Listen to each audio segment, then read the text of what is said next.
나경이 71세 시어머니의 멱살을 거칠게 움켜쥐며 눈을 부라렸다. 할머니, 감히 내 물건을 뒤져? 당신이 뭘 할 수 있다고 생각해? 30년 강력계 형사였던 순이가 자기 집에서 며느리에게 목이 졸리고 있었다. 엄마, 나경이 왜 건드려요? 아들마저 가해자 편을 들며 어머니를 배신했다. 순이의 눈에서 분노의 눈물이 흘렀다. 마이너스 내가 이런 굴욕을 당해야 하나? 사연을 시청하시기 전에 구독과 좋아요는 무료이니 꾹 눌러주시면 큰 힘이 됩니다. 서울 변두리 낡은 주택가 세월의 흔적이 고스란히 남은 2층 단독주택에서 박순이는 새벽 5시면 어김없이 눈을 떴습니다. 71세의 나이에도 몸에 밴 습관은 쉽게 바뀌지 않았죠. 30년간 강력계 형사로 살아오며 체득한 규칙적인 생활 리듬이 은퇴한 지 3년이 지난 지금도 여전히 순이의 하루를 지배하고 있었습니다. 조용히 침실에서 나온 순이는 부엌으로 향했습니다. 가족들이 깨기 전 혼자만의 시간, 이때만큼은 마음이 편했죠. 찬물로 세수를 마치고 거울을 보니 주름진 얼굴 위로 피곤함이 역력했습니다. 건설 현장 미화원으로 일하며 몸은 예전 같지 않았지만 눈빛만큼은 여전히 예리했습니다.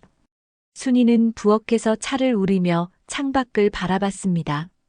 이른 새벽, 아직 세상이 깨어나기 전에 고요함 속에서 그녀는 자신의 인생을 되돌아보곤 했습니다.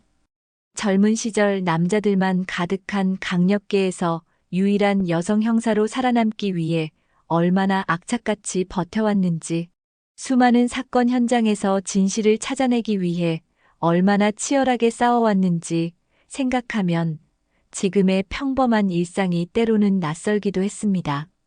할머니, 벌써 일어나셨어요? 뒤에서 들린 목소리에 순이가 돌아보니 고등학생인 손주 지훈이가 물을 마시러 나와 있었습니다.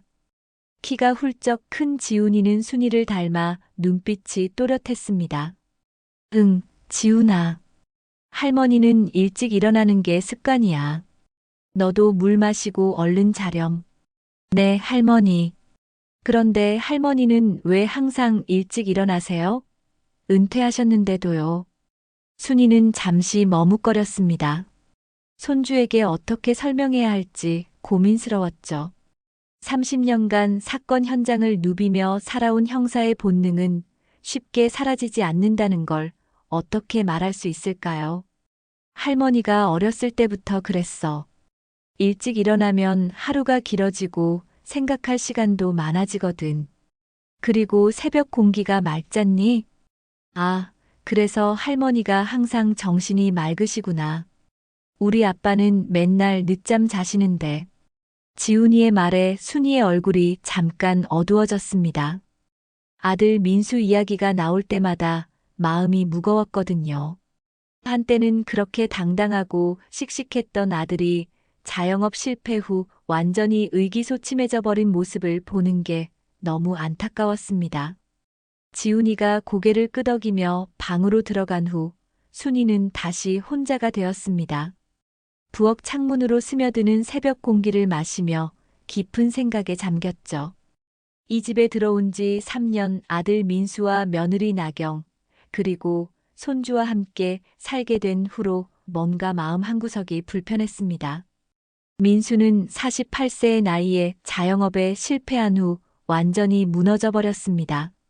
한때는 당당했던 아들이 이제는 집안일도 경제권도 모든 걸 아내인 나경에게 맡긴 채 무기력하게 지내고 있었죠.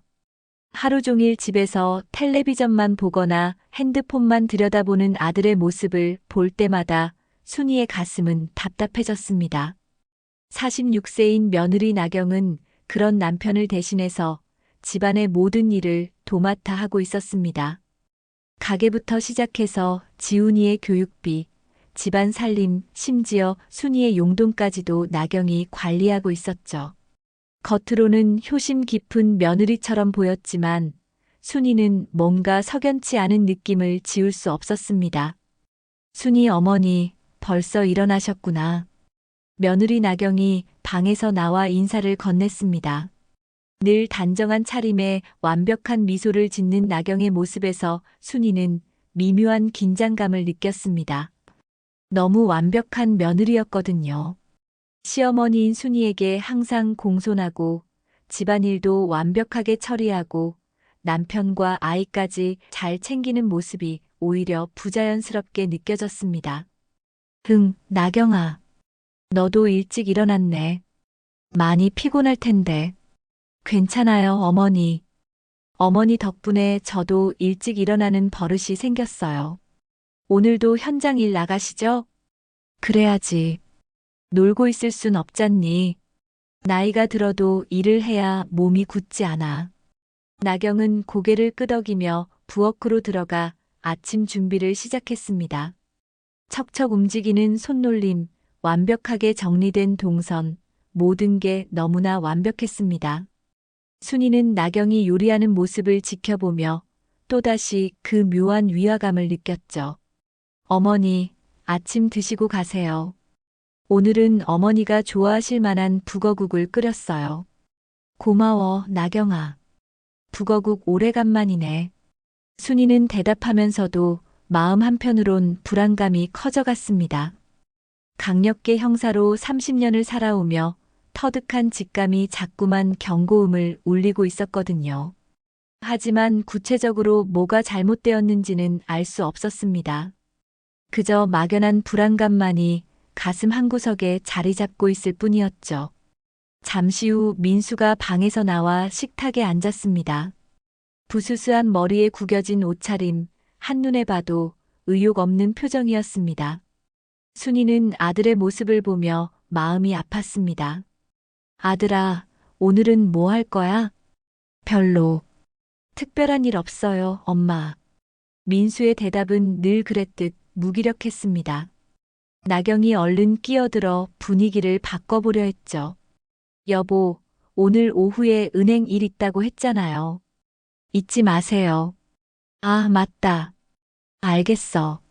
아침을 먹으며 가족들과 담소를 나누는 순이의 눈빛에는 늘 뭔가 불안한 기운이 감돌고 있었습니다. 겉보기엔 평온한 가정이었지만 오랜 수사 경험으로 단련된 그녀의 직감은 계속해서 무언가 잘못되었다고 속삭이고 있었습니다. 저녁 무렵 순이는 건설 현장에서 돌아와 몸을 씻고 거실로 나왔습니다.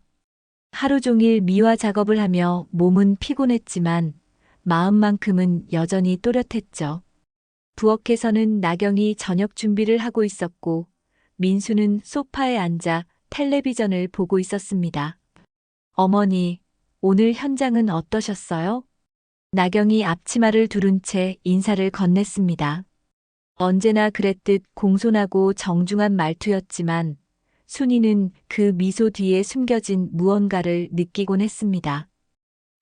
괜찮았어. 오늘은 일이 좀 많았네. 고생 많으셨어요.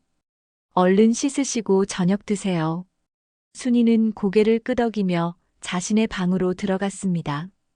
옷을 갈아입으며 오늘 하루를 되돌아보니 건설 현장에서도 이상한 일이 있었습니다. 평소보다 경비가 삼엄했고 몇몇 작업자들이 수군거리는 모습을 봤거든요. 무언가 큰 공사가 진행되고 있는 것 같았지만 구체적인 내용은 알 수 없었습니다. 할머니, 저녁 먹어요. 지훈이의 목소리에 순이는 생각을 정리하고 식당으로 나갔습니다. 식탁에는 이미 가족들이 모여 앉아 있었죠. 나경이 정성스럽게 준비한 반찬들이 상을 가득 채우고 있었습니다. 자, 어머니 드세요. 나경이 순이에게 밥그릇을 건네며 미소를 지었습니다. 순이는 한 숟가락 떠서 입에 넣어봤는데 평소보다 간이 많이 싱거웠습니다. 하지만 별말 없이 조용히 식사를 계속했죠. 지훈아, 오늘 학교는 어땠니? 네, 할머니. 오늘은 체육 시간에 축구를 했어요. 우리 팀이 이겼어요. 지훈이의 밝은 목소리가 식탁에 활기를 불어넣었습니다. 순이는 손주의 이야기를 들으며 미소를 지었죠.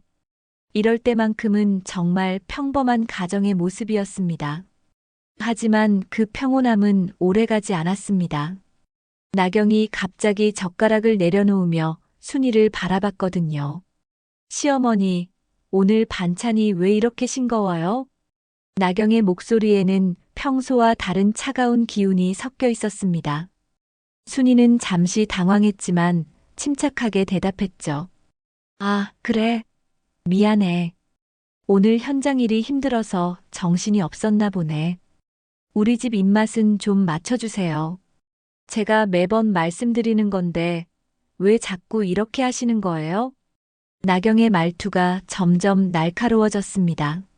식탁의 분위기가 급격히 차가워지는 걸 느낀 지훈이가 불안한 눈빛으로 어른들을 바라봤죠. 나경아, 그렇게 말하지 마. 어머니가 피곤하셨을 텐데. 민수가 중재하려 했지만 나경은 멈추지 않았습니다. 여보, 이건 한두 번이 아니에요. 저도 밖에서 일하느라 힘든데 집에 와서까지 이런 걸로 스트레스 받고 싶지 않아요. 순이는 숟가락을 천천히 내려놓았습니다. 30년간 형사로 일하며 온갖 사람들을 상대해왔지만 자신의 며느리에게서 이런 대접을 받을 줄은 몰랐습니다. 하지만 가족 앞에서 싸우고 싶지는 않았죠. 알겠어, 나경아. 다음부턴 더 신경 쓸게. 그게 아니라요, 시어머니. 신경 쓰신다고 하셨으면서 왜 계속 이런 식이에요? 저희도 사람이라고요. 나경의 목소리가 점점 높아졌습니다. 평소에 공손한 며느리 모습은 온데간데 없이 사라지고 날카롭고 공격적인 모습만 남아 있었죠. 민수가 젓가락을 놓으며 끼어들었습니다. 엄마, 좀 신경 쓰셔야지. 나경이 힘든데 이런 거라도 맞춰줘야지. 순이는 아들의 말을 듣고 가슴이 철렁 내려앉았습니다. 며느리 편을 드는 아들의 모습에 말문이 막혔거든요. 민수야, 엄마가 일부러 그런 게 아니야. 그냥, 엄마, 나경이가 얼마나 우리 집을 위해서 고생하는데요. 이런 작은 것도 못 맞춰주시면 어떻게 해요? 민수의 말에는 짜증과 원망이 섞여 있었습니다. 순이는 아들이 이렇게까지 변해버린 모습에 충격을 받았죠. 예전에 당당하고 의젓했던 아들은 어디 가고 이렇게 무기력하고 아내에게만 의존하는 사람이 되어버렸을까요? 여보가 맞아요. 시어머니, 저도 참을 만큼 참았어요. 매번 이런 식으로 하시면 저도 힘들다고요. 나경의 눈빛이 차갑게 변했습니다. 순이는 그 눈빛에서 뭔가 계산적이고 차가운 기운을 느꼈죠. 마치 자신을 적으로 보는 듯한 시선이었습니다. 지훈이가 조심스럽게 입을 열었습니다. 엄마, 아빠, 할머니가 피곤하셨대요. 그냥 넘어가면 안 돼요? 지훈아, 너는 공부나 해. 어른들 일에 끼어들지 마. 나경이 지훈에게도 날카롭게 말했습니다. 지훈이는 위축된 표정으로 고개를 숙였죠. 순이는 속으로 숨을 고르며 참고 넘기려 했습니다. 하지만 마음 한구석에서는 분노가 치밀어 올랐죠. 30년간 사회의 온갖 악을 상대하며 싸워온 자신이 이제는 자신의 집에서도 이런 대접을 받아야 하는 현실이 참담했습니다. 미안해, 나경아. 앞으로는 더 신경 쓸게. 오늘은 정말 피곤해서 그랬어. 순이의 사과에도 나경의 표정은 누그러들지 않았습니다. 오히려 더욱 차갑게 변했죠. 말로만 그러지 마시고 정말 신경 써주세요. 저도 한계가 있어요. 식사는 그렇게 어색한 분위기 속에서 끝났습니다. 순이는 거의 먹지도 못한 채 자리에서 일어났고 나경은 짜증스럽게 설거지를 시작했죠. 민수는 아무 말 없이 다시 텔레비전 앞에 앉았고 지훈이는 서둘러 자신의 방으로 들어가 버렸습니다. 순이는 자신의 방으로 돌아와 침대에 앉았습니다. 눈빛은 점점 굳어갔죠. 오늘 저녁 식사에서 벌어진 일은 단순한 가족 간의 갈등이 아니었습니다. 나경의 눈빛에서 본 그 차가운 계산적인 모습, 그리고 아들이 완전히 아내 편에 서서 자신을 대하는 태도까지 모든 게 순이의 마음을 불안하게 만들었습니다. 강력계 형사로 살아온 30년의 경험이 그녀에게 말하고 있었습니다. 뭔가 큰 일이 벌어지고 있다는 것을, 그리고 자신이 그 중심에 서 있다는 것을 말이죠. 그날 밤 순이는 쉽게 잠들 수 없었습니다. 저녁 식사 때 벌어진 일이 계속 머릿속을 맴돌았거든요. 나경의 차가운 눈빛과 아들의 변해버린 모습이 마음을 무겁게 짓눌렀습니다. 시계를 보니 새벽 2시가 넘어 있었죠. 목이 말라 물을 마시러 나가기로 했습니다. 조용히 방문을 열고 복도로 나온 순이는 발소리를 죽이며 부엌으로 향했습니다. 30년간 형사로 일하며 터득한 습관 때문에 자연스럽게 몸을 숨기며 움직이게 되었죠. 부엌에 거의 다다랐을 때 거실에서 들려오는 목소리에 순이는 발걸음을 멈췄습니다. 나경이 누군가와 전화를 하고 있었거든요. 새벽 2시가 넘은 시간에 전화를 한다는 게 이상했습니다. 순이는 부엌 입구벽 뒤에 몸을 숨기고 귀를 기울였습니다. 오랜 수사 경험으로 단련된 청력 덕분에 나경의 목소리가 또렷하게 들렸죠. 네, 회장님. 이번 건은 정말 문제 없어요. 나경의 목소리는 낮지만 또렷했습니다. 평소 집에서 보여주던 부드러운 말투와는 전혀 다른 차갑고 비즈니스적인 톤이었죠. 민수 씨는 아무것도 몰라요. 제가 모든 걸 처리하고 있으니까 걱정하지 마세요. 순이의 심장이 빨리 뛰기 시작했습니다. 아들에 대한 이야기를 하고 있는데 그 내용이 심상치 않았거든요.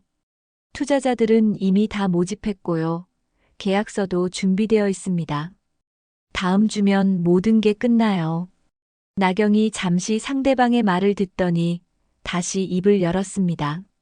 아니에요. 시어머니는 문제 없어요. 그냥 늙은 할머니일 뿐이에요. 설마 뭘 알겠어요? 게다가 민수가 완전히 제 편이니까 아무 문제 없습니다. 순이는 가슴이 철렁 내려앉는 걸 느꼈습니다. 자신을 그냥 늙은 할머니라고 부르는 나경의 말에 분노가 치밀었지만 더 중요한 건 이 대화의 내용이었죠. 네, 알겠습니다.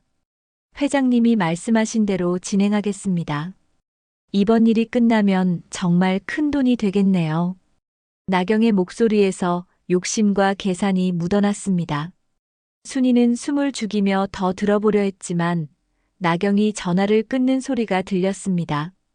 후, 이제 정말 마지막 단계네. 나경이 혼잣말을 중얼거리며 소파에서 일어나는 소리가 들렸습니다. 순이는 재빨리 자신의 방으로 돌아가려 했지만 복도에서 나경과 마주치게 되었죠. 어머니, 이 시간에 왜 안 주무세요? 나경의 얼굴에는 순간적으로 당황한 기색이 스쳤지만 곧 평소의 미소를 지었습니다. 아, 목이 말라서 물 좀 마시려고 했는데. 그러셨구나. 제가 물 갖다 드릴게요. 어서 들어가서 주무세요. 나경의 말투는 여전히 공손했지만 순이는 그 눈빛에서 경계하는 기색을 느꼈습니다. 마치 자신이 얼마나 들었는지 확인하려는 듯한 시선이었죠. 고마워, 나경아. 그런데 이 시간에 전화 받았니? 누구였어? 순이는 일부러 자연스럽게 물어봤습니다. 나경의 반응을 살피기 위해서였죠. 아, 친구였어요. 급한 일이 있다고 해서 받았어요. 어머니께 소음 끼쳐드려서 죄송해요. 나경의 대답은 매끄러웠지만 순이의 예리한 눈에는 거짓말임이 분명했습니다. 새벽 2시에 친구가 전화할 리도 없고 무엇보다 방금 들은 대화 내용과는 전혀 맞지 않았거든요. 그래, 별일 아니야. 그럼 들어가서 자자. 순이는 태연하게 대답하며 자신의 방으로 들어갔습니다. 하지만 마음은 전혀 평온하지 않았죠. 나경이 자신의 방으로 들어가는 소리를 확인한 후 순이는 침대에 앉아 깊은 생각에 잠겼습니다. 방금 들은 대화에서 나온 단어들이 계속 머릿속을 맴돌았습니다. 회장님, 투자자들, 계약서, 큰돈. 이 모든 단어들이 순이의 뇌리에 어떤 기억을 떠올리게 했습니다. 순이는 침대 옆 서랍을 열고 오래된 수첩을 꺼냈습니다. 형사 시절 메모해둔 각종 사건 기록들이 빼곡히 적혀 있었죠. 페이지를 넘기며 기억을 더듬어 보니 비슷한 패턴의 사건이 있었습니다. 5년 전 담당했던 대형 투자 사기 사건이었습니다. 가짜 투자처를 만들어 일반인들로부터 거액을 모은 후 잠적하는 수법이었죠. 그때 배후에 회장이라고 불리는 인물이 있었는데 끝까지 잡지 못했던 사건이었습니다. 순이의 심장이 빨리 뛰기 시작했습니다. 설마 나경이 그 조직과 연관이 있다는 건 아니겠죠? 하지만 방금 들은 대화의 내용과 과거 사건의 패턴이 너무나 유사했습니다. 민수 씨는 아무것도 몰라요라는 나경의 말이 특히 불안했습니다. 아들이 모르는 사이에 뭔가 큰 일에 휘말려 있다는 뜻일 수도 있거든요. 순이는 수첩을 덮고 창밖을 바라봤습니다. 동이 트기 시작하는 새벽 하늘이 보였지만 마음만큼은 더욱 어두워졌습니다. 만약 자신의 추측이 맞다면 이 가족은 지금 매우 위험한 상황에 놓여 있는 거였습니다. 나경이 저녁 식사 때 보여준 공격적인 모습도 이제 이해가 되었습니다. 뭔가 큰 일을 앞두고 있어서 신경이 예민해진 거였죠. 그리고 자신을 집에서 쫓아내려는 것도 혹시 자신이 뭔가 눈치챌까봐 두려워하는 것일 수도 있었습니다. 순이는 다시 수첩을 펼쳤습니다. 과거 사건 기록을 자세히 살펴보니 당시 체포하지 못했던 조직원들의 특징이 기록되어 있었습니다. 그 중에서도 여성 실무진에 대한 기록이 눈에 띄었죠. 40대 중반, 뛰어난 화술과 연기력, 타인을 조종하는 능력이 뛰어남. 특히 가족관계를 이용한 사기에 특화되어 있음. 순이는 손이 떨리는 걸 느꼈습니다. 이 기록이 너무나 나경과 일치했거든요. 나이도 맞고 가족들을 조종하는 능력도 뛰어났습니다. 특히 민수를 완전히 자신의 편으로 만든 것만 봐도 그 능력이 분명했죠. 하지만 아직 확신할 수는 없었습니다. 단순한 우연의 일치일 수도 있고 자신이 너무 예민하게 반응하는 것일 수도 있었거든요. 하지만 30년간 형사로 일하며 터득한 직감은 계속해서 경고음을 울리고 있었습니다. 순이는 결심했습니다. 더 확실한 증거를 찾아야 한다고. 가족을 지키기 위해서라도 진실을 밝혀내야 했습니다. 며칠이 지나는 동안 순이는 나경의 행동을 조심스럽게 관찰했습니다. 겉으로는 평소와 다름없이 지내면서도 형사 시절 단련된 관찰력으로 나경의 일거수일투족을 주의 깊게 살펴봤죠. 나경은 여전히 완벽한 며느리를 연기하고 있었지만 순이의 눈에는 미묘한 변화들이 포착되고 있었습니다. 나경이 전화 통화를 할 때마다 방 안으로 들어가서 문을 닫는다든지 서류 봉투를 자주 들고 다닌다든지 하는 행동들이 의심스러웠습니다. 특히 그 서류 봉투는 나경이 항상 자신의 방에 숨겨두고 있었는데 순이의 호기심을 자극했죠. 오늘은 나경과 민수가 외출한다고 했습니다. 지훈이도 학교에 가고 없어서 집에는 순이 혼자 남게 되었죠. 이런 기회는 흔치 않았습니다. 순이는 마음을 굳게 먹고 나경의 방으로 향했습니다. 나경의 방문을 열고 들어선 순이는 조심스럽게 주변을 둘러봤습니다. 깔끔하게 정리된 방 안에서 서류 봉투를 찾기란 쉽지 않았죠. 하지만 오랜 수사 경험으로 사람들이 중요한 물건을 숨기는 장소를 잘 알고 있었습니다. 옷장 깊숙한 곳, 침대 밑, 화장대 서랍 뒤쪽까지 꼼꼼히 살펴본 순이는 드디어 화장대 서랍 맨 아래에서 두꺼운 서류 봉투를 발견했습니다. 손이 떨리는 걸 느끼며 봉투를 꺼내 열어봤죠. 봉투 안에는 각종 계약서와 서류들이 들어 있었습니다. 순이가 서류들을 하나씩 살펴보니 가슴이 철렁 내려앉았습니다. 대형 건설 투자 프로젝트, 고수익 보장 투자 상품, 투자자 명단 등의 제목이 적힌 서류들이었거든요. 특히 투자자 명단을 보니 수십 명의 이름과 투자 금액이 적혀 있었는데 그 규모가 수십억 원에 달했습니다. 순이는 5년 전 담당했던 사기 사건과 완전히 동일한 패턴임을 깨달았죠. 이럴 수가. 순이가 중얼거리며 서류를 더 자세히 살펴보고 있을 때였습니다. 갑자기 현관문이 열리는 소리가 들렸습니다. 나경과 민수가 예상보다 일찍 돌아온 거였죠.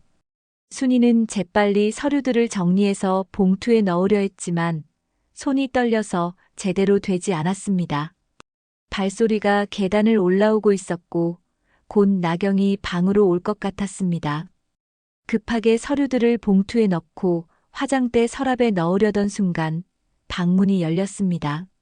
나경이 나타났고 순이와 시선이 마주쳤죠. 그 순간 나경의 얼굴이 차갑게 굳었습니다. 어머니, 거기서 뭐 하고 계세요?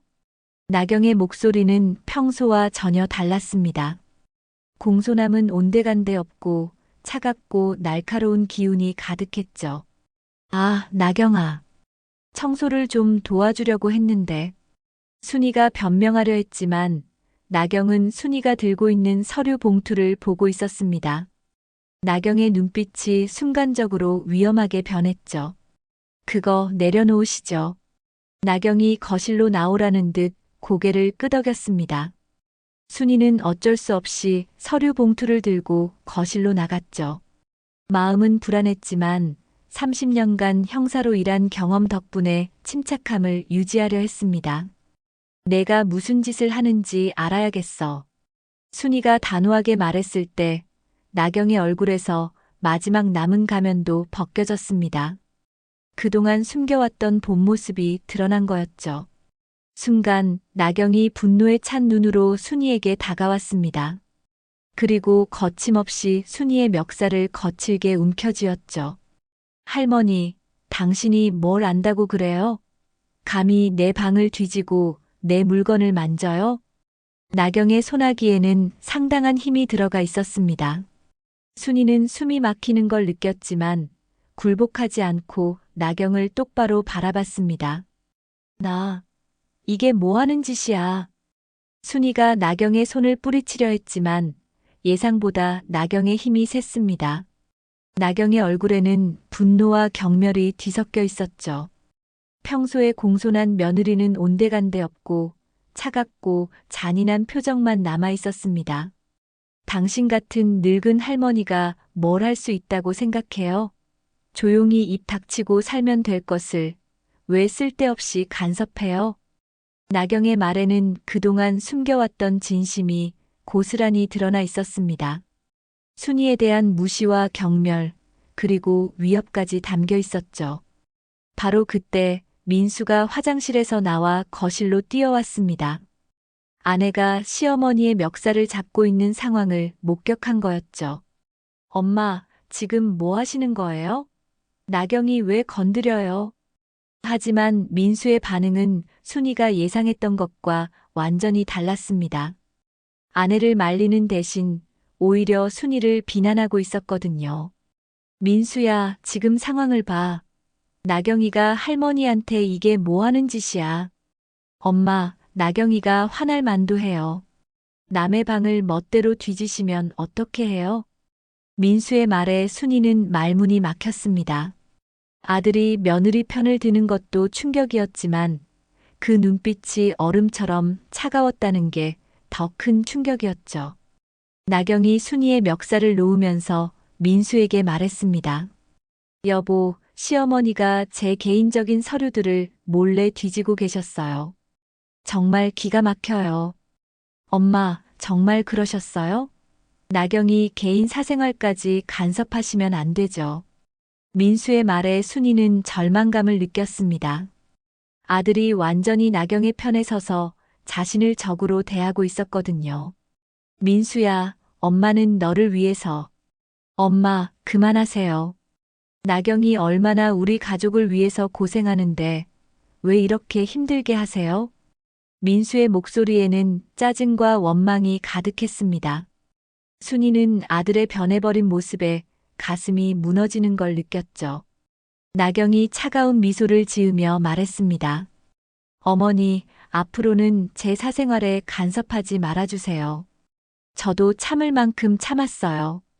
순이는 서류 봉투를 바닥에 떨어뜨리고 자신의 방으로 들어갔습니다. 문을 닫고 침대에 앉으니 온몸이 떨렸습니다. 분노와 절망, 그리고 무력감이 동시에 밀려왔죠.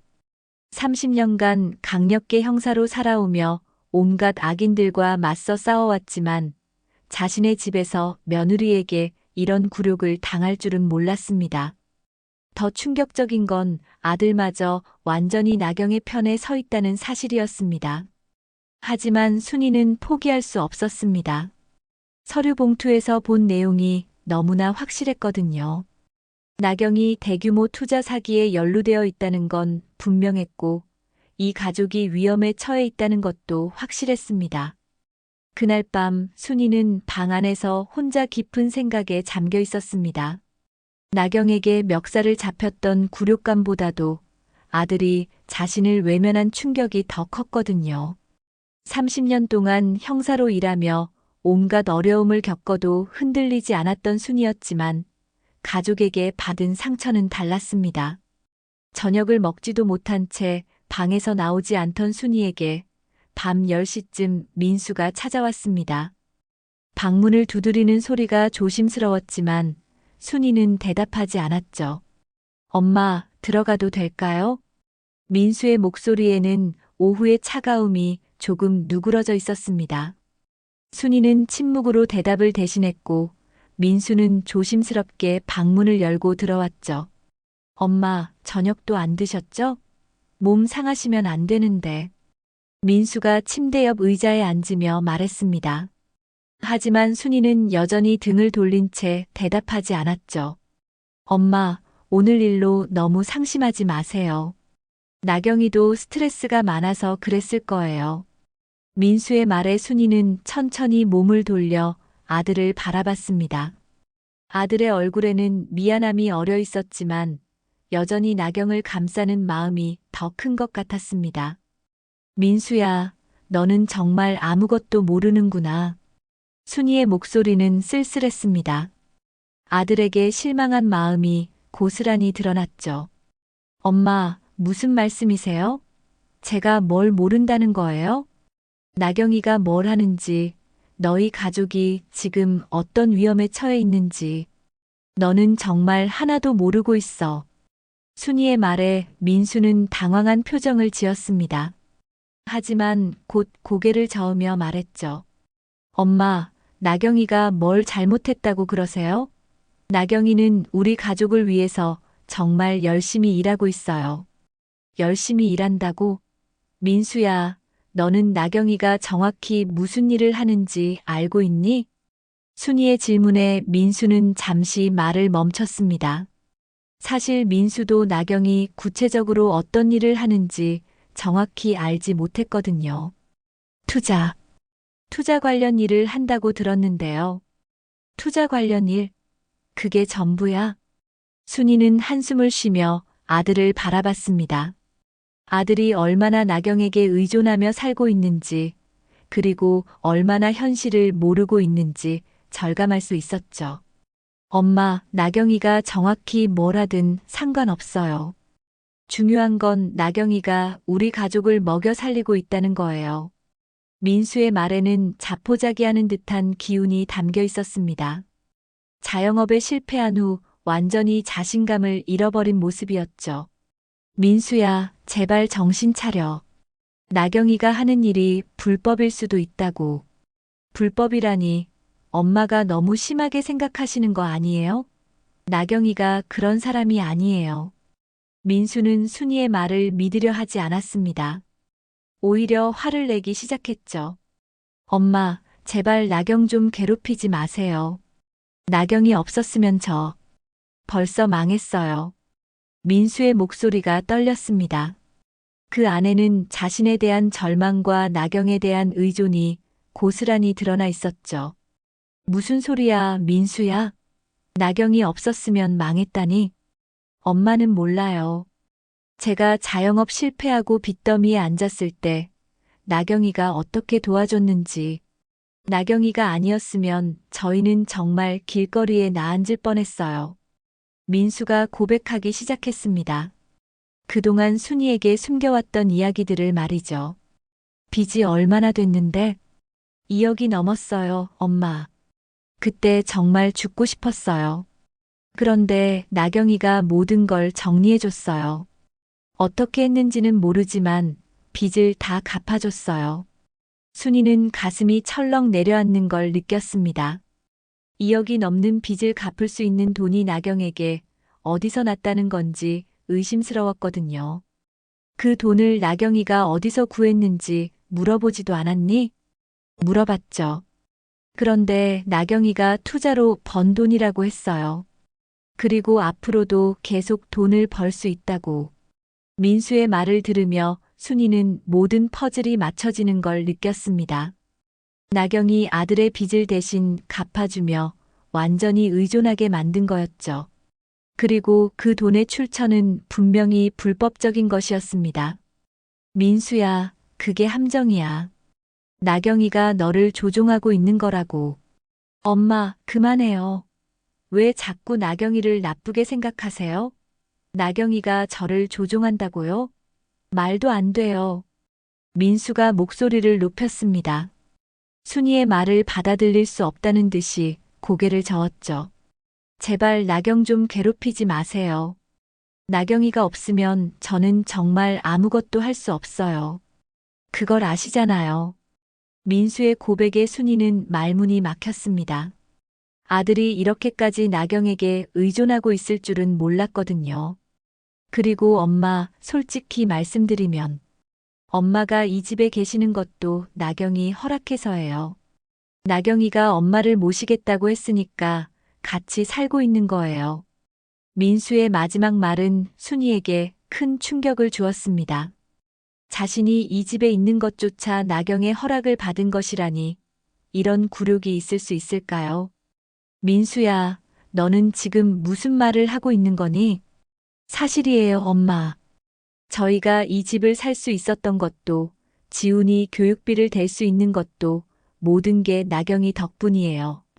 그러니까 제발 나경이를 이해해 주세요. 민수는 마치 나경의 대변인이라도 되는 듯 말하고 있었습니다. 순이는 아들이 완전히 나경의 손아귀에 들어가 있다는 걸 깨달았죠. 내가 모르는 게 더 많아, 아들아. 순이가 속마음을 중얼거렸지만 민수는 듣지 못했습니다. 아니, 듣고 싶어 하지 않았죠. 엄마, 그냥 조용히 지내주세요. 나경이랑 사이좋게 지내주시면 안 돼요? 저도 힘들어요. 민수는 그렇게 말하고 방을 나가버렸습니다. 순이는 혼자 남겨진 방 안에서 깊은 절망감에 빠졌습니다. 아들은 이미 마음을 닫은 듯 보였습니다. 나경에게 완전히 세뇌당해서 현실을 보려 하지 않았죠. 하지만 순이는 포기할 수 없었습니다. 이 가족을 지키기 위해서라도 진실을 밝혀내야 했습니다. 창밖을 바라보며 순이는 다짐했습니다. 혼자서라도 끝까지 싸워보겠다고. 30년간 강력계 형사로 살아온 경험을 바탕으로 나경의 정체를 완전히 밝혀내겠다고 말이죠. 다음 날 아침 순이는 평소보다 일찍 집을 나섰습니다. 건설 현장으로 가는 척했지만 실제로는 다른 목적지로 향하고 있었죠. 지하철을 타고 시내로 나간 순이는 30년 전 함께 일했던 동료를 만나러 가고 있었습니다. 강남구 대치동의 한 고급 오피스텔. 순이는 엘리베이터를 타고 15층으로 올라갔습니다. 한상진 법무법인이라는 간판이 보였죠. 한상진은 순이와 함께 강력계에서 일했던 동료로 은퇴 후 변호사가 되어 지금은 법무법인을 운영하고 있었습니다. 순이야, 오랜만이네. 갑자기 연락해서 깜짝 놀랐어. 한상진이 반갑게 맞아주었습니다. 60대 후반의 나이에도 여전히 정정한 모습이었죠. 사무실로 들어간 순이는 주변을 둘러보며 감탄했습니다. 상진아, 정말 잘 됐구나. 이렇게 큰 사무실까지 차리고 그냥 먹고 살만해. 그런데 순이 너는 어떻게 지내? 은퇴하고 나서 소식을 못 들었는데. 순이는 간단하게 근황을 이야기한 후 본론을 꺼냈습니다. 가방에서 나경의 서류 봉투에 있던 내용들을 메모해 온 종이를 꺼내 보여줬죠. 상진아, 이거 좀 봐줄래? 뭔가 이상한 것 같은데. 한상진이 순이가 건넨 메모를 자세히 살펴봤습니다. 투자 프로젝트 내용, 투자자 명단, 수익률 보장 조건 등을 꼼꼼히 읽어보더니 표정이 굳어졌습니다. 순이야, 이거 어디서 구한 거야? 그게 내 며느리 방에서 봤어. 혹시 문제가 있는 건가? 한상진은 잠시 침묵하더니 고개를 끄덕였습니다. 이거 완전히 사기야, 순이야. 전형적인 폰지 사기 수법이라고. 순이의 심장이 빨리 뛰기 시작했습니다. 자신의 의심이 맞았다는 걸 확인받은 거였죠. 상진아, 확실해? 물론이지. 나는 지금 이런 사건들을 전문적으로 맡고 있거든. 이런 패턴은 눈 감고도 알 수 있어. 한상진이 컴퓨터를 켜고 몇 가지 자료를 찾아 보여줬습니다. 봐, 이 투자처라고 되어 있는 건설회사들 대부분이 실체가 없는 유령회사야. 그리고 이 수익률도 현실적으로 불가능한 수준이고, 순이는 화면을 보며 충격을 받았습니다. 나경이 관련된 투자 프로젝트가 완전한 가짜였던 거였죠. 그럼 이 투자자들은 어떻게 되는 거야? 돈을 다 잃게 될 거야. 초기 투자자들에게는 약간의 수익을 줘서 안심시키고 그 소문을 듣고 몰려든 사람들의 돈으로 이전 투자자들에게 돈을 주는 거지. 결국 마지막에는 모든 게 무너져. 한상진의 설명을 들으며 순이는 나경의 계획이 얼마나 치밀했는지 깨달았습니다. 상진아, 그런데 이 뒤에 있는 조직은 어떻게 찾을 수 있어? 여기 봐. 이 서류에 나온 연락처들이나 계좌 번호들을 추적해보면 배우를 찾을 수 있을 거야. 하지만 순이야, 이건 혼자서 할 일이 아니야. 경찰에 신고해야 해. 순이는 고개를 저었습니다. 그게 문제야. 내 아들이 이 여자를 완전히 믿고 있어서 내 말을 안 들어. 경찰에 신고하면 아들이 더 힘들어질 거야. 순이야, 그렇다고 가만히 있을 순 없잖아. 이 정도 규모면 피해자가 수십 명은 될 거야. 한상진이 다시 서류를 살펴보더니 놀라운 사실을 발견했습니다. 순이야, 이 조직, 혹시 5년 전에 우리가 수사했던 그 사건과 연관이 있는 것 같은데? 5년 전? 어떤 사건? 기억 안 나. 대형 투자 사기 사건 말이야. 그때 우리가 몇 명은 잡았지만 핵심 인물들은 도망갔잖아. 한상진이 파일을 뒤져서 5년 전 사건 자료를 꺼냈습니다. 순이도 그제야 기억이 났죠. 아, 맞다. 그때 회장이라고 불리는 배후 인물을 못 잡았지. 그래, 그리고 여기 봐. 당시 조직원 명단에 있던 여성의 인상착의가 내가 말한 며느리와 비슷해. 한상진이 보여준 자료에는 오나경, 45세, 투자 사기 조직 실무진이라고 적혀 있었습니다. 순이는 손이 떨리는 걸 느꼈죠. 이 여자가 우리가 찾던 그 조직원이었구나. 그런 것 같아. 5년 동안 어디 숨어 있다가 이제 다시 활동을 시작한 거지. 순이는 모든 퍼즐이 맞춰지는 걸 느꼈습니다. 나경이 민수의 빚을 갚아준 것도, 이 가족에게 접근한 것도 모든 게 계획된 일이었던 거였죠. 상진아, 그럼 이 여자를 어떻게 잡을 수 있어? 증거가 더 필요해. 지금 가진 것만으로는 부족하거든. 투자금 이동 경로, 통화 기록, 그리고 다른 조직원들과의 연락 내용까지 확보해야 해. 순이는 결심했습니다. 아무도 믿어주지 않아도 혼자서라도 끝까지 해보겠다고. 상진아, 나 혼자서 증거를 더 모아볼게.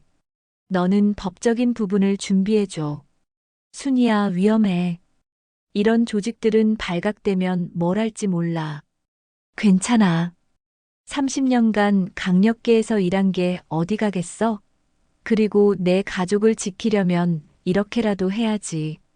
한상진은 걱정스러운 표정을 지었지만 순이의 결심을 꺾을 수는 없었습니다. 알겠어. 그럼 조심해서 해. 그리고 위험하다 싶으면 바로 연락해. 순이는 한상진과 헤어진 후 집으로 돌아갔습니다. 마음은 더욱 무거웠지만 동시에 확신도 생겼죠. 나경의 정체를 확실히 알았으니 이제는 구체적인 증거를 찾을 일만 남았습니다.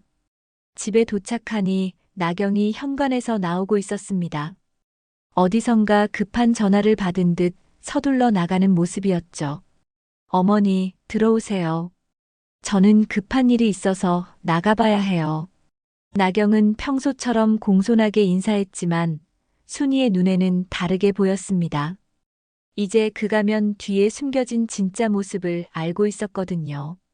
순이는 마음속으로 다짐했습니다. 민수가 믿어주지 않아도 손주와 가문을 위해 나경을 반드시 멈춰야 한다고. 혼자서라도 끝까지 싸워보겠다고 말이죠.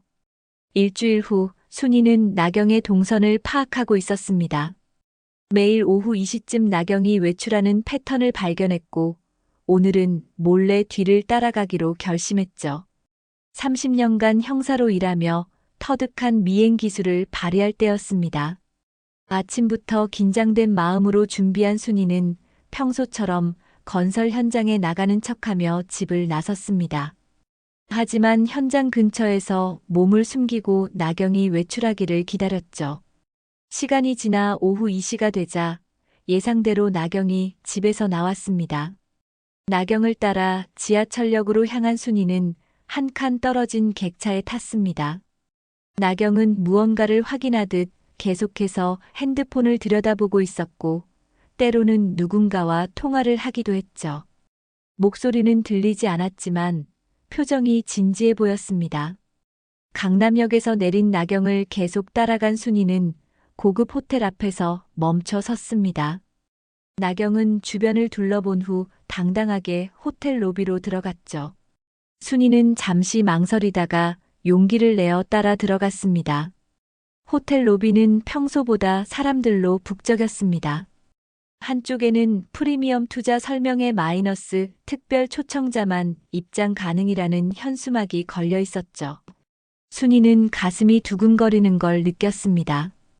드디어 나경의 정체를 확실히 밝힐 기회가 온 거였습니다. 죄송합니다. 초청받으신 분만 입장 가능합니다. 입구에서 직원이 순이를 막으려 했지만 순이는 재빠르게 대답했습니다. 아, 네. 김순이라고 하는데 확인 부탁드려요. 직원이 명단을 확인하는 사이 순이는 틈을 타서 설명회장 안으로 들어갔습니다. 30년간 형사로 일하며 터득한 순발력이었죠. 설명회장에는 50여 명의 중년층들이 앉아 있었습니다. 대부분 평범해 보이는 서민들로 깔끔한 옷차림을 하고 있었지만 어딘가 간절한 표정을 짓고 있었습니다. 아마도 목돈을 투자할 곳을 찾고 있는 사람들인 것 같았죠. 순이는 이들이 모두 나경의 사기에 당할 가능성이 있다는 생각에 마음이 아팠습니다. 순이는 맨 뒤쪽 구석진 자리에 조용히 앉았습니다. 주변 사람들의 대화를 들어보니 모두 높은 수익률에 대한 기대감으로 가득 차 있었습니다. 이번에는 정말 대박 날 것 같아요. 지인이 여기서 투자해서 3개월 만에 2배가 됐다더라고요. 그러게요. 이런 기회 흔치 않죠. 순이는 이미 나경의 조직이 소문을 퍼뜨려 사람들을 유혹하고 있다는 걸 깨달았습니다. 안녕하세요, 여러분. 오늘 귀중한 시간 내주셔서 감사합니다. 무대 위로 나경이 올라갔습니다. 집에서 보던 모습과는 완전히 달랐죠. 세련된 네이비 정장에 완벽한 화장, 그리고 자신감 넘치는 표정이었습니다. 마치 완전히 다른 사람 같았습니다. 평소 집에서 보여주던 수줍은 며느리의 모습은 온데간데 없었죠. 저는 프리미엄 투자 컨설팅의 오나경 이사입니다. 오늘 여러분께 평생에 한 번 올까 말까 한 특별한 투자 기회를 소개해 드리려고 합니다. 나경의 목소리는 달콤하고 설득력이 있었습니다. 순이는 나경이 얼마나 능숙한 사기꾼인지 새삼 깨달았죠. 그동안 집에서 보여준 모든 모습이 연기였다는 것도 확실해졌습니다. 최근 정부의 신도시 개발 프로젝트에 우리 회사가 독점적으로 참여할 수 있는 절호의 기회가 생겼습니다. 일반인들에게는 공개되지 않는 정보를 바탕으로 한 투자입니다. 나경은 대형 스크린을 가리키며 각종 그래프와 수치들을 보여줬습니다. 그럴듯해 보이는 자료들이었지만 순이의 눈에는 모두 가짜로 보였죠. 보시는 바와 같이 최소 300% 이상의 수익을 보장해 드릴 수 있습니다. 이는 은행 금리의 수십 배에 해당하는 수익률입니다. 설명회장의 사람들이 웅성거리기 시작했습니다. 300%라는 수익률에 모두 놀라면서도 관심을 보이고 있었죠. 물론 이런 고수익에는 리스크가 따르죠. 하지만 우리는 정부 정책에 대한 내부 정보를 가지고 있기 때문에 리스크를 최소화할 수 있습니다. 나경은 계속해서 사람들의 욕심을 자극했습니다. 동시에 안전함도 강조해서 사람들의 경계심을 누그러뜨렸죠. 하지만 이 기회는 한정되어 있습니다. 총 투자 한도가 50억 원으로 제한되어 있고 오늘 이 자리에서만 특별히 제공되는 조건입니다. 사람들의 표정이 더욱 진지해졌습니다. 한정된 기회라는 말에 조급함을 느끼고 있었죠. 김 사장님, 지난달에 저희와 함께 투자하신 분 맞죠? 수익이 어떠셨나요? 나경이 객석의 한 남자를 가리키며 물었습니다.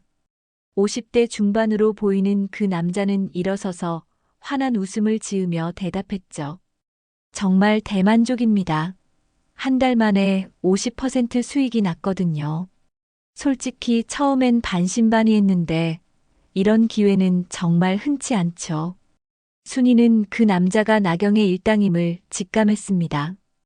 미리 심어둔 가짜 투자자를 이용해서 다른 사람들을 속이는 수법이었죠. 그 남자의 연기가 너무 자연스러워서 다른 사람들은 의심하지 못하고 있었습니다. 박 사모님도 계시네요. 어떠셨나요? 이번엔 50대 여성이 일어나서 대답했습니다. 저는 처음에 1천만 원만 투자했는데 수익이 너무 좋아서 추가로 5천만 원 더 투자했어요. 정말 감사드려요. 사람들의 눈빛이 더욱 간절해졌습니다. 실제 투자자의 증언을 들으니 더욱 확신을 갖게 된 거였죠. 저도 투자하고 싶습니다. 저도요. 언제까지 가능한가요? 사람들이 앞다투어 손을 들기 시작했습니다. 순이는 이 광경을 보며 가슴이 답답했습니다. 나경은 만족스러운 미소를 지으며 대답했죠. 오늘 밤 12시까지만 접수 받겠습니다. 그 이후에는 정말 어려울 것 같아요. 투자 한도가 거의 찰 예정이거든요. 순이는 더 이상 참을 수 없었습니다. 이 순간을 놓치면 수십 명의 선량한 사람들이 평생 모은 돈을 잃게 될 거였거든요. 조용히 핸드폰을 꺼내 한상진에게 긴급 문자를 보냈습니다. 지금 강남 XX 호텔 2층 다이아몬드 홀. 나경 투자 설명회 진행 중. 바로 경찰 신고해. 10명 정도 피해자 생길 예정. 문자를 보낸 지 15분 후 설명회장 문이 갑자기 열리며 경찰들이 들어왔습니다. 경찰입니다. 모든 분들 자리에 그대로 앉아 계시기 바랍니다. 오나경 씨 사기 및 횡령 혐의로 긴급 체포합니다. 설명회장이 순식간에 아수라장이 되었습니다. 사람들은 무슨 일인지 몰라 당황했고 어떤 이들은 일어나서 나가려 했죠. 나경은 무대에서 순간적으로 굳어버렸습니다. 하지만 나경은 곧 차가운 미소를 지으며 객석을 훑어봤습니다. 그리고 맨 뒤에 앉아있는 순이를 발견했죠. 당신이 신고했구나. 나경이 순이를 똑바로 바라보며 비웃듯 말했습니다. 당신 아들. 내가 살린 거 알아요? 나경이 경찰에게 수갑을 채워지면서도 순이를 향해 외쳤습니다. 그 2억짜리 빚 대신 내가 감옥 가도 된다고 했던 건데 이제 날 이렇게 팔아? 순이는 가슴이 철렁 내려앉았습니다. 나경의 말 속에 또 다른 진실이 숨어 있다는 걸 느꼈거든요. 경찰서에서 조사를 마친 순이가 집에 도착한 건 밤 10시가 넘어서였습니다. 현관문을 열고 들어서니 거실이 조용했지만 어딘가 무거운 기운이 감돌고 있었죠. 민수는 소파에 앉아 멍하니 텔레비전을 보고 있었는데 화면에서는 나경의 체포 소식이 반복해서 나오고 있었습니다. 대형 투자 사기 사건의 핵심 용의자 오나경이 오늘 현장에서 체포되었습니다. 피해 규모는 수십억 원에 달할 것으로 추정되며 수사기관은 추가 공범에 대한 수사를 확대하고 있습니다. 민수는 뉴스를 보면서도 현실을 받아들이지 못하는 표정이었습니다. 그동안 자신이 믿고 의지했던 모든 것이 거짓이었다는 사실을 받아들이기 어려웠겠죠. 손에는 나경이 남기고 간 서류들이 흩어져 있었습니다. 순이는 조심스럽게 민수 옆에 앉았습니다. 아들의 어깨가 축 늘어져 있었고 얼굴에는 절망과 당황이 뒤섞여 있었죠. 민수야, 엄마가 신고한 거죠? 민수가 순이를 바라보지도 않고 물었습니다. 목소리에는 분노보다는 체념이 섞여 있었죠. 그래, 엄마가 했어. 하지만 민수야, 엄마는 왜 미리 말해주지 않으셨어요? 왜 혼자서 다 하셨어요? 민수의 목소리가 떨렸습니다. 분노라기보다는 상처받은 아이의 목소리 같았죠. 말해봤자 너는 믿지 않았잖니. 나경이 편만 들었잖아. 순이의 말에 민수는 고개를 숙였습니다. 사실이었거든요. 그동안 어머니의 경고를 무시하고 나경만을 믿고 살아왔으니까요. 엄마, 미안해요. 정말 몰랐어요. 민수가 드디어 고개를 들어 순이를 바라봤습니다. 눈에는 눈물이 고여 있었죠. 나경이가 정말 사기꾼이었어요? 정말 우리를 속인 거예요? 그래, 아들아. 5년 전부터 우리가 찾던 사기 조직의 핵심 인물이었어. 순이는 그동안 알아낸 모든 것을 민수에게 설명했습니다. 나경의 정체, 투자 사기의 실체, 그리고 민수의 빚을 갚아준 돈의 출처까지 모든 걸 털어놨죠. 민수는 이야기를 들으며 점점 더 절망적인 표정을 지었습니다. 그럼 나경이가 제 빚을 갚아준 것도 다 계획이었던 거네요. 그럴 가능성이 높아. 너를 자기 편으로 만들기 위한 계산이었을 거야. 그럼 저는 완전히 이용당한 거네요. 나경이한테 고마워하면서 엄마까지 등지고 민수가 머리를 감싸쥐며 괴로워했습니다. 자신이 얼마나 어리석었는지 깨닫게 된 거였죠. 지훈이가 방에서 나와 조심스럽게 다가왔습니다. 아빠, 할머니, 무슨 일이에요? 뉴스에서 엄마 이름이 나오던데. 지훈이도 상황을 어느 정도 파악한 것 같았습니다. 평소보다 훨씬 조심스러운 모습이었죠. 지훈아, 이리 와. 순이가 손주를 불러 옆에 앉혔습니다. 할머니가 설명해 줄게. 내 엄마는 좋지 않은 일에 관련되어서 잠시 집을 떠나게 되었어. 엄마가 나쁜 짓을 했어요? 지훈이의 순진한 질문에 민수와 순이는 말문이 막혔습니다. 아이에게 어떻게 설명해야 할지 난감했거든요. 지훈아, 엄마는 잘못된 선택을 했어. 하지만 그게 너 때문은 아니야. 절대로 내 잘못이 아니라는 걸 기억해. 순이가 손주를 꼭 안으며 말했습니다. 지훈이는 완전히 이해하지는 못했지만 뭔가 심각한 일이 벌어졌다는 건 알 수 있었죠. 며칠 후 나경은 1심에서 실형을 선고받았습니다. 투자 사기, 횡령, 문서 위조 등의 혐의로 징역 8년이 확정되었죠. 피해 규모가 워낙 커서 실형이 불가피했습니다. 재판 과정에서 나경의 과거가 모두 드러났습니다. 5년 전부터 조직적으로 투자 사기를 벌여왔고 민수에게 접근한 것도 새로운 신분 세탁을 위한 계획이었다는 사실이 밝혀졌습니다. 민수는 며칠 동안 순이의 눈을 피해 다녔습니다. 어머니에게 미안한 마음과 자책감 때문에 제대로 대화도 나누지 못했죠. 하지만 일주일이 지난 후 결국 순이를 찾아와 무릎을 꿇고 말했습니다. 엄마, 정말 죄송해요. 그동안 엄마 말씀을 안 듣고 나경이만 믿고 살았어요. 엄마가 우리를 지키려고 하셨는데 저는 오히려 엄마를 원망했어요. 민수의 목소리는 떨리고 있었습니다. 진심 어린 사과였죠. 민수야, 이제 됐어. 일어나. 순이가 아들을 일으키며 말했습니다. 엄마도 미안해. 좀 더 부드럽게 말할 수 있었는데 너무 급하게 처리하려고 했나 봐. 아니에요, 엄마. 엄마가 아니었으면 더 큰 일이 날 뻔했어요. 그런데 이제 어떻게 해야 하죠?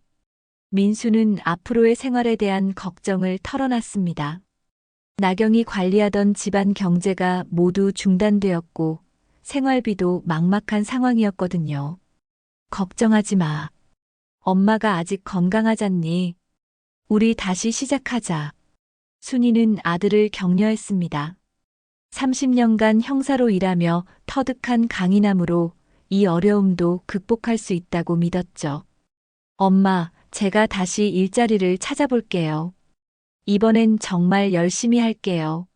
민수도 각오를 다졌습니다. 그동안 나경에게만 의존하며 살았던 자신을 반성하고 새롭게 시작하려는 의지를 보였죠. 한 달 후 순이는 지역사회 범죄 예방 모임에서 활동을 시작했습니다.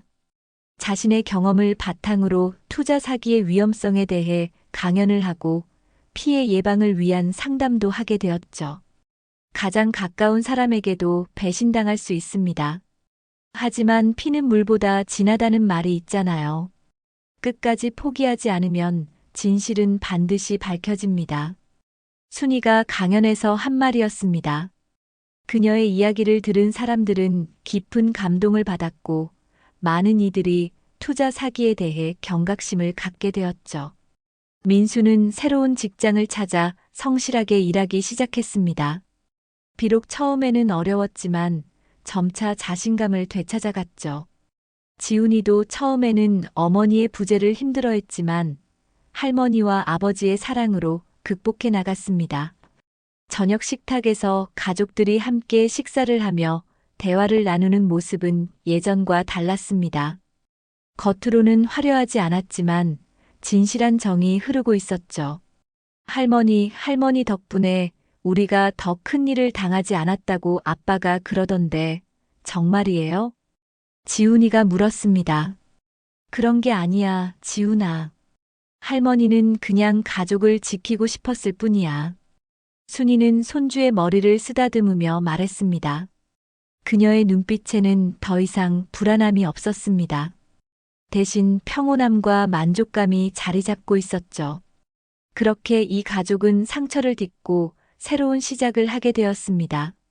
진실은 아팠지만 그 진실 위에서 더욱 단단한 가족의 유대를 만들어갈 수 있었습니다.